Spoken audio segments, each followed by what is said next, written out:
At 7:30, we got Middle Tennessee State, who went 8-5 last year, traveling to number 4 Alabama. Alabama went 11-2. Bama favored by 39.5 points on the SEC Network. Chase Cunningham from Middle Tennessee State. By the way, this was a great Middle Tennessee State team last year and one of the best seasons they've ever had. Chase Cunningham was really great. He went 309 to 463, threw for 3,156 yards, 21 touchdowns to 10 interceptions, and led Middle Tennessee State, the Blue Raiders, to the upset over Miami, which I don't think anyone would ever think to say this as a Middle Tennessee State fan. Middle Tennessee State is undefeated against Miami all time, which is a crazy stat to think about. Frank Peasant on the ground, a really underrated runner when you're talking about running backs in smaller conferences. He had 182 carries for 774 yards and 9 touchdowns last year. Jalen Lane had 69 catches for 940 yards and 5 touchdowns. Bryce Young for Bama obviously has gone to the higher ups. Number 1 overall pick, was an insane running quarterback for them last year. 245 of 380, threw for 3,328 yards, 32 touchdowns to 5 interceptions, an insane touchdown to interception ratio. Jameer Gibbs had 151 carries for 926 yards and 7 touchdowns, and Jermaine Burton had 40 catches for 677 yards and 7 touchdowns. Bama is 2-0 all time against them in 2002 and 2015. It was a 5-point game in 02, so it was a close game in 02, was not quite a close game in 15. I'm still worried about Bama. I don't think they're the 4th best team in the nation. All my questions about Alabama last year were largely receiver-based, right? Like, they always have a fine defense. It's always really good. Their receivers, like, always like, who's going to step up, right? Like, because every year there was like a receiver everyone was hyped about from Alabama. It didn't seem to happen last year.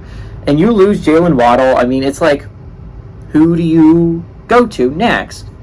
You had a lot of receivers that were really good.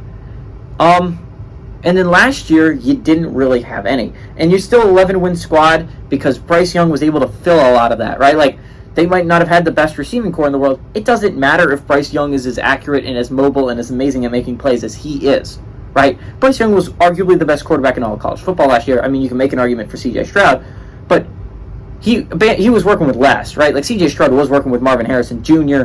and Emeka Egbuka, and if they had Jackson Smith and Jigba, it was just going to be an unstoppable receiving core, but unfortunately they never got him last year. But, I mean, like, it was an insane team to try and beat.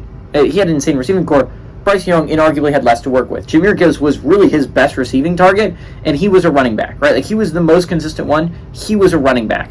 He was the most consistent getting open. Again, he's a running back. That shouldn't be the case, right? Like, they should have a better receiver, and right now they don't. Bama does not have a receiver that I'm in love with, which is scary, right? That's not a good sign. I mean, obviously, it's fine against Middle Tennessee State. It's Middle Tennessee State. I mean, like, again, Miami would tell you not to overestimate them, but that was a 5-win Miami team last year. This was an 11-win Alabama team. Bama should be fine. I'm worried about the next week. Next week against Texas, if you do not have a solid receiver and your quarterback, whether it's Jalen Milroe or Drew Pine or whoever you're going to start, you don't have a receiver for him to go to, Texas's defense is good enough to stop a lackluster receiving core without a quarterback that can make plays on his own. They barely beat Texas last year, and that was with Bryce Young pulling everything possible and Quinn Ewers getting hurt. You don't think Quinn Ewers is going to... You can't count on Quinn Ewers to get hurt again in that same game, and you're not counting on Bryce Young because he's not there anymore. So that's a scary game if I'm an Alabama fan. There's a lot of scary games upcoming. If a receiver does not step up and become really good for this football team, this is a football team that is screwed. This is a football team that will not finish top 10 in college football. You need a better receiving core, and someone's got to step up. Give me Alabama to win and cover here, but I'm very worried about this rolling tide moving forward.